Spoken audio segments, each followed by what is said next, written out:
here's a little important reminder for you.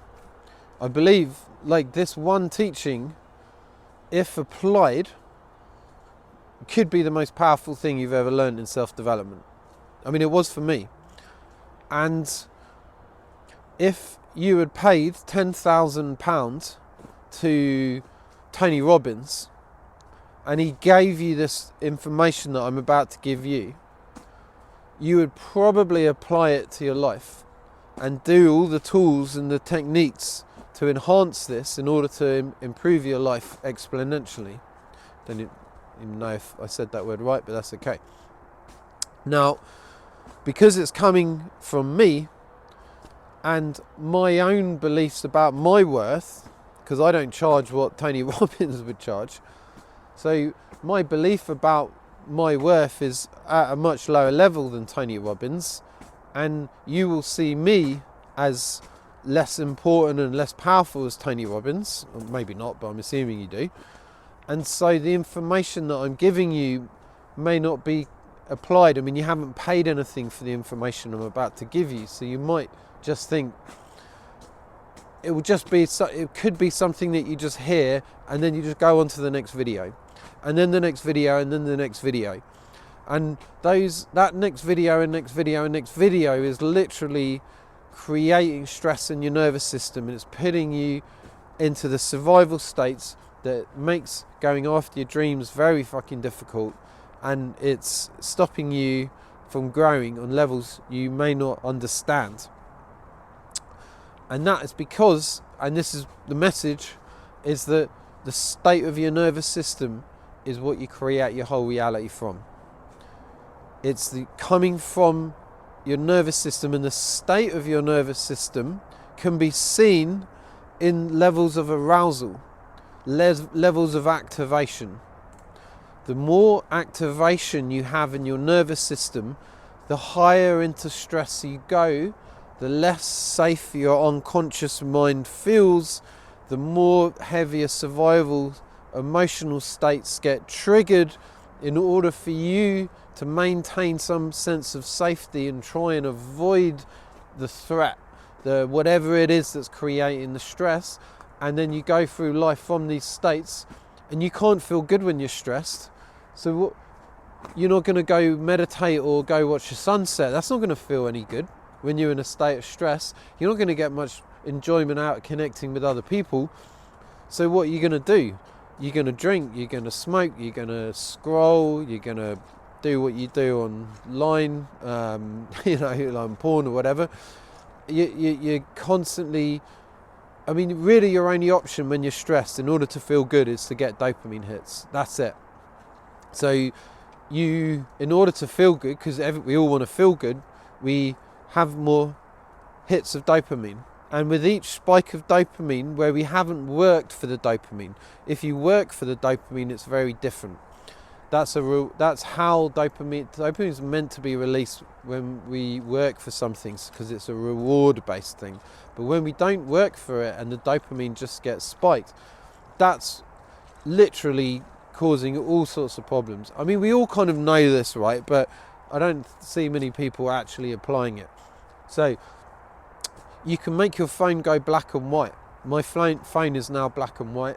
You can take the apps off your phone and just keep them on your laptop, so you're not carrying that around with you all the time. You can even get to a point where you're stopping sugar and coffee, and your mind might think that how on earth can you get happiness in life if you do all that?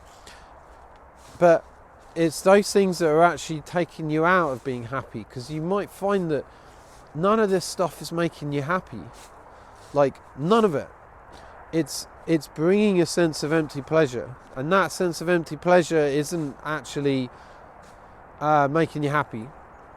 So your habits and addictions are literally taking you out of taking you away from being happy.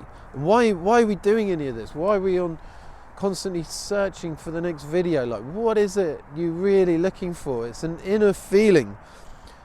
And that inner feeling has to be happiness, because you're not searching for unhappiness, are you? when we feel unhappy, we feel stressed, we're in the heavier survival emotions. When we feel happier, we're in the lighter emotions that are linked to our nervous system feeling safe. If you want to start going after your goals, you can't be doing it from a state of stress, from the survival emotions. You have to do it from the lighter emotions in order to want to be doing it. And that comes from our nervous system. So it makes sense that really the path is finding how to regulate your nervous system and start feeling safe. And we don't do that from stimulation. We don't do that from hits of dopamine. We actually do that by stopping all of that stuff. If I think about my life a year ago, I was like getting up. I mean, I've spoken about it before, so I won't go into it too much, but it was a continuous spike of dopamine, constant nervous system arousal to try and feel something.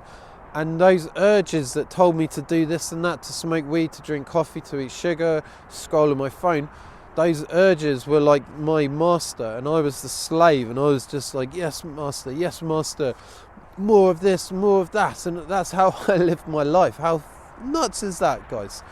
I had no control over it. These urges controlled me, and it disempowers me, killed my confidence, it killed my aliveness. I didn't go out and enjoy nature like I can now, because I wasn't wired to get any pleasure from anything other than hits of dopamine. Now, I've stopped eating sugar pretty much. It allows me to feel my body more. It healed a rash that I had. It allows me to sleep better. I've taken the apps off my phone and I can only see the black and white screen, so I'm not stimulated by my phone, especially at night. I don't drink. I don't take the drugs like I used to.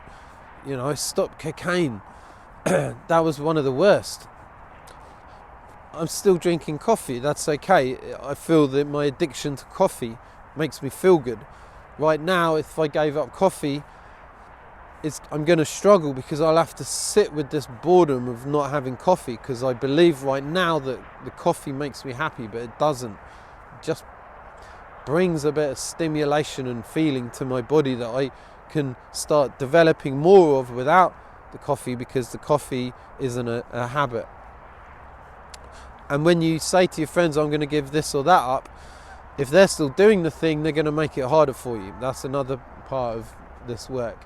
You have to accept that these lifestyle habits and choices may trigger your friends and family, and this is just part of the path, because you're not on this path for anyone but yourself. You're here for you before everyone else. Your lifestyle habits is causing so many of your difficulties in life. People don't really want to admit it. Our lifestyle is responsible for, I think, like 80% of doctor visits. So you could say 80% of our diseases is coming from lifestyle. And people actually think that age is responsible for all of their ailments. It's not. It's just lifestyle over years has finally got to the point where they're just like getting ill. It's all lifestyle. The ancient spiritual schools and texts knew that in order for you to advance spiritually, which means to grow in happiness, you have to come out of fight or flight. It's the very first step. So stop trying to open your heart and be all spiritual when you're still coming from the survival emotions of fear and doubt and worry and shame and guilt. You want to learn to bring safety to your body. And you can do this through Yoga Nidra or NSDR. Look it up. There's loads of free audios online where you can start bringing deep calm into your nervous system, and learning embodiment tools. Embodiment tools are your way out of your mind, because you come into your body. Your body's in the now. Your mind's in yesterday and tomorrow. Your body's in the now. Your mind is attached to how other people perceive you. Your body doesn't give a shit. Your body's just in the now. The more you're in your body, the more peace you can experience, the less stress you'll have in your life, the happier you'll be, life is better when you're not stressed. So learn how to calm your nervous system down, guys. It's some of the most important tools you'll learn, and you can carry these tools throughout your entire life, and you can just develop on that ability to bring calm and safety to yourself. So when you actively step outside your comfort zone and things get a little scary, you've got the tools to bring yourself back to more calm. And then now you can step towards more things in life that you're afraid of, and just expanding that zone of comfort in your life, so you can start having more experiences, saying more truths. Relationships get better because you just be more real. You can meet strangers and just have deep conversations straight away. It feels great to not be so afraid of everyone or what they think of you. This is the work, guys. I'd love to meet more of you. Thank you so much for all the videos that you've been watching in the comments. Please continue to do that and subscribe. Every Thursday I'm holding a free workshop where we're doing group work, going into the nervous system regulation tools, learning how to bring more calm, more focus, and start using these manifestation tools so we can feel good about our goals and start stepping towards what it is we truly want to be creating in life. It's totally free, so click the link in the description. If any of you who live outside of Europe can't make the 7 p.m. UK time, let me know in the comments, and if there's enough of you, then maybe I can do one of a different time that can incorporate those who live outside of Europe. So I want to work with as many of you as I can. Right now this is completely free. Please do get in touch with any questions, and I'll see you in the next video.